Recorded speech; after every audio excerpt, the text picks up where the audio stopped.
एक समय ये कहीं प्रकट हो गए थे, वहां रह रहे थे एक संत रूप में।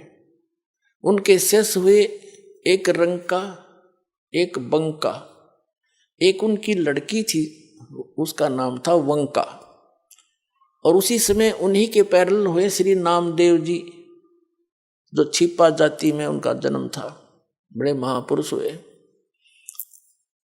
तो पुण्यात्माओं, जैसे हम अन्य संतों के चमत्कार देखकर, उनसे हुई कुछ आध्यात्मिक लीलाओं को देखकर हम उनको परम संत मानकर वहीं तक सीमित हो गए, फिर उनकी समाधि पूजन लग गए यादगारों को। अब वो संत बचपन से ऐसे लीला होती थी उनसे, और उनके इतिहास में लिखा है कि छोटे ही बचपन में से ही उनके ऐसे ऐसे भगवान की तरफ से बहुत से उनके बेनिफिट मिले। तो वो पिछले जन्म के पुण्यकर्मी प्राणी थे, पार हुए नहीं वो, फिर दोबारा आगे जन्म लेकर। तो उनकी बचपन से ही वो भक्ति की जो चमत्कार थी, वो चिंगारियां फट रही थी।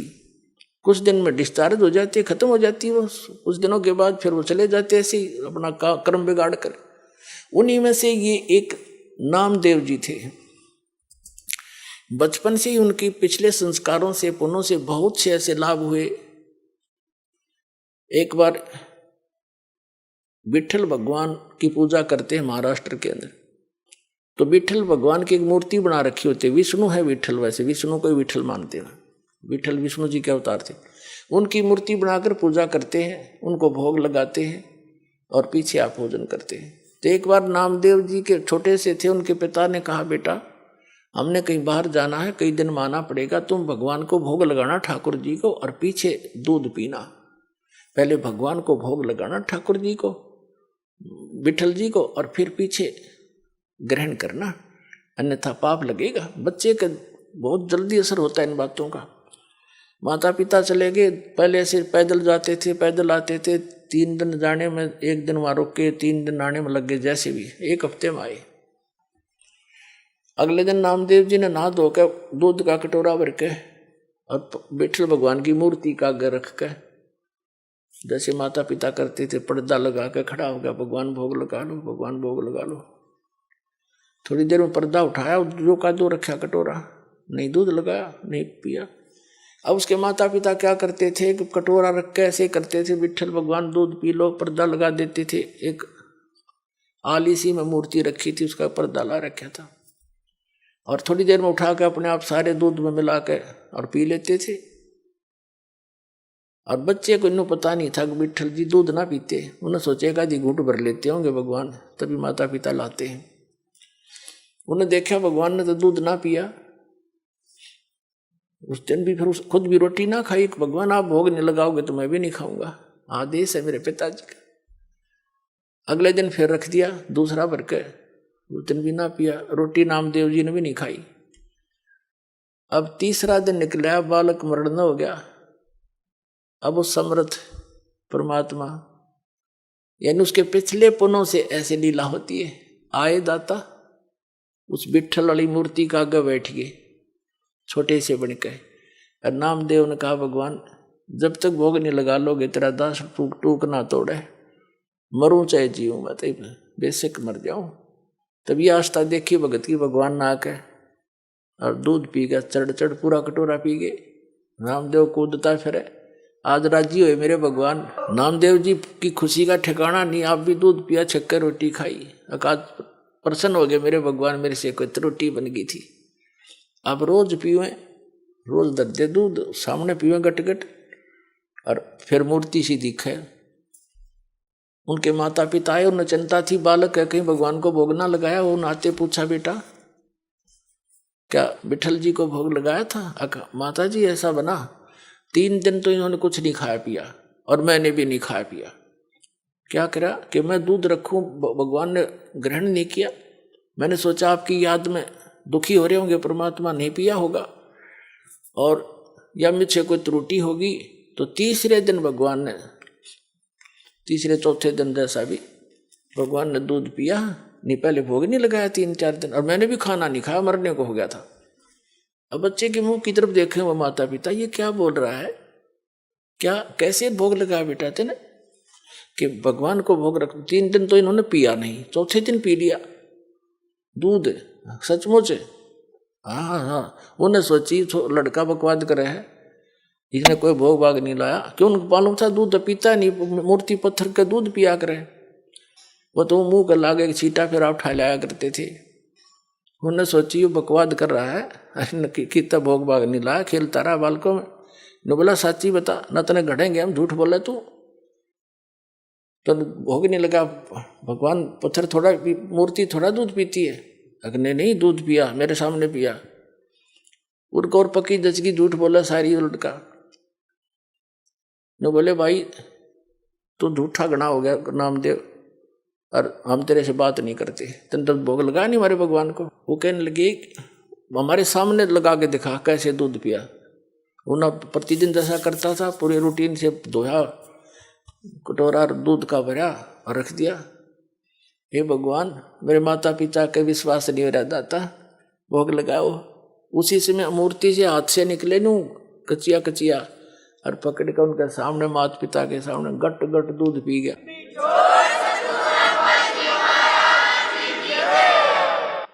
तब उसके माता पिता ने सारे गांव में बता दी नगर में कि विठल जी ने दूध पिया मेरे बेटे से, दूध पिया मेरे बेटे से। ये और गांव का जच्चे ना वो लागे कहने बकवाद करता है, पाखंड करता है, तो है झूठा कपटी, क्यों पाखंड फैला रहा है। मूर्ति कभी दूध पीती है। पंचायत होगी, चौपाड़ में बुला लिया नामदेव भी उसका लड़का भी। पंचों ने फैसला किया कि हमारे सामने दूध पिलाओ भाई, जब मानेंगे ना तुम्हें देश निकाल गांव से निकालेंगे तुमको। तुम पाखंड फैलाते हो, अपने घर पर लोगों का चढ़ा चढ़वाने के लिए भ्रमित कर रहे हो, वहां बुलाने लग जाओगे कुछ दिनों में।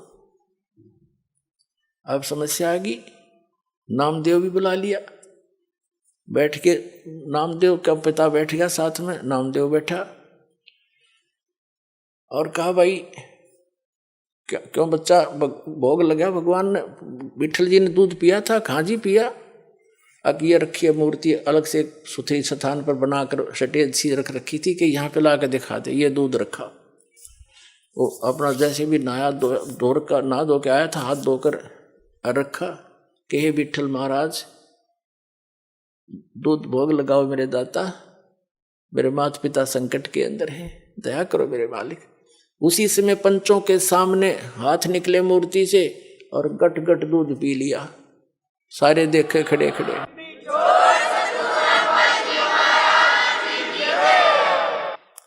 अब इस चमत्कार को देखकर नामदेव जी की इतनी महिमा होगी, आसपास के क्षेत्र में पूज्य होगी। और ये अब वो क्या करते थे, कुछ थोड़े से बड़े हुए किसी से नाम लिया, ओम नाम का जाप करते थे। फिर परमात्मा मिलते हैं आकर ऐसी पुण्यात्माओं को, जैसे उनका विधान है, वो नेक आत्माओं को मिलते हैं, अच्छी आत्माओं को मिलते हैं, दृढ़ भक्तों को। तो कबीर साहब उनसे मिले, ज्ञान दिया कि ऐसे ऐसे भाई ओम नाम का जाप तुम कर रहे हो गुरु से लेकर के, ये तो ऐसे ऐसे सारी सतिथि बता दी, और इससे आगे एक और मंत्र है जो दास देगा आपको और उससे मोक्ष होगा। ये तो असंग जन्म हो गए जन्मते मरते। और ये छोटे मोटे जो लीला हुई है ना, ये तेरे पिछले पुण्यों से हुई है। आगे चार्जर ठीक नहीं है, पीछे बैटरी चार्ज थी, तब तक यह काम कर रही है। सारा समझाया उनको जैसे भी उस भाषा में। तो विठल नामदेव जी ने नाम ले लिया, किससे? उस संत से जो स्वयं मालिक आकर रहे, गुप्त रूप से रहा करते थे। अब नाम भी ले लेते हम, लेकिन वो पुरानी जो साधनाएं हैं, जो क्रियाएं मन में समारी हैं, वो भी साथ करते रहते। एक दिन नामदेव जी, क्योंकि ये छिपा जाति में थे और ब्राह्मण लोग अन्य जाति वालों को भगवान की आरती में निकट नहीं जाने देते थे, दूर खड़ा रखते थे। वो आरती जहाँ करते थे विठल जी की, ब्राह्मण वर्ग ही रहते थे, वहाँ उसको क्षेत्र था। एक दिन नामदेव जी जा रहे थे, आरती मंदिर में हो रही थी। इतने आत्म विभोर हो गए, पंडित जी तो ऐसे वो घंटियां बजा रहे थे और नामदेव जी ने जूते निकाल लिए दोनों अपने और जूतों को लगे बजाने, और बजाते बजाते उन पंडितों के बीच में पहुंच गया। जैसे मंदिर की दर्शन करने के लिए मूर्ति के निकट पंडितों के बीच में घुस गया। उन्हें देखा कि वो कौन आ गया, छोटी जाति का, हाथ में जूते ले रहा, पकड़ के बाजू से और मंदिर के पीछे पटक दिया जाके, किचन आरती में बाधा कर दी। कहते हैं भगवान कबीर साहब ने उस मंदिर का मुंह फेर दिया नामदेव की तरफ।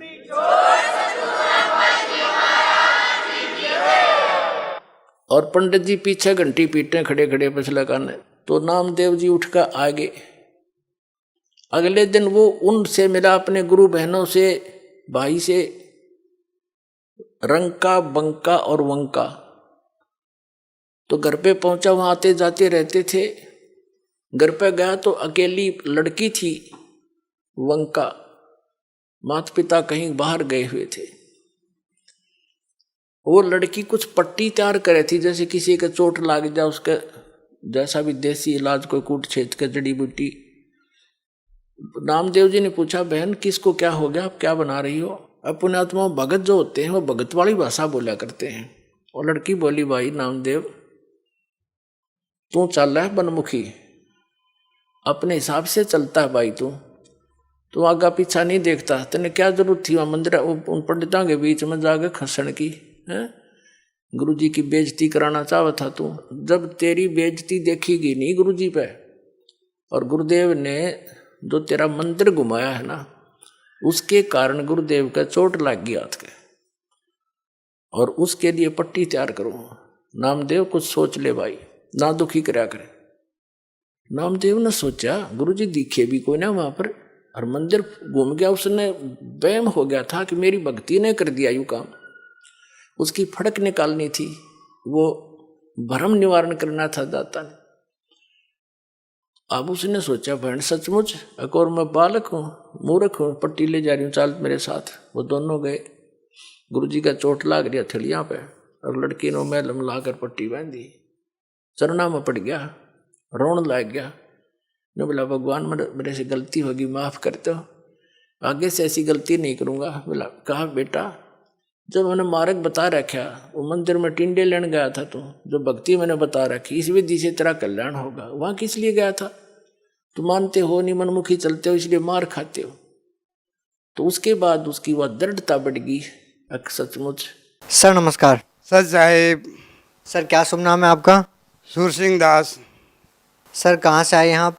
अल्मोड़ा जिला शर्ट क्षेत्र से। सर संत रामपाल जी महाराज से नाम दीक्षा लेने के बाद आपको क्या लाभ मिले?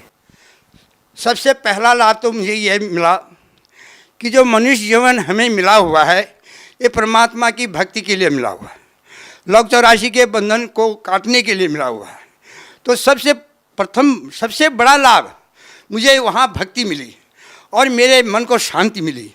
ये संसार की जो भटकना है, कोई कहीं भाग रहा है, कोई कहीं भाग रहा है, कोई क्या कहते तीर्थों में भ्रमण कर रहा है, अनेक प्रकार के भ्रमित हो रहे हैं लोग। मुझे उन भ्रमणाओं से बचा दिया। सबसे पहला लाभ तो मुझे ये हुआ। और दूसरा लाभ मुझे सद्भक्ति मिली और मुझे शारीरिक सुख मिला, मेरे मन में संतुष्टि हुई। सबसे बड़ा जो धन है संतोष का, वो मिले मुझे। और परमात्मा की तरफ से सब लाभ हैं। मेरा परिवार सुखी है, मैं सुखी हूँ, मेरे बच्चे सुखी हैं, और कोई मुझे ज़्यादा कोई इच्छा नहीं, क्योंकि परमात्मा ने दे रखा है। समय कट रहा है, आराम से दाल रोटी मिल जाए, इसमें संतुष्टि है।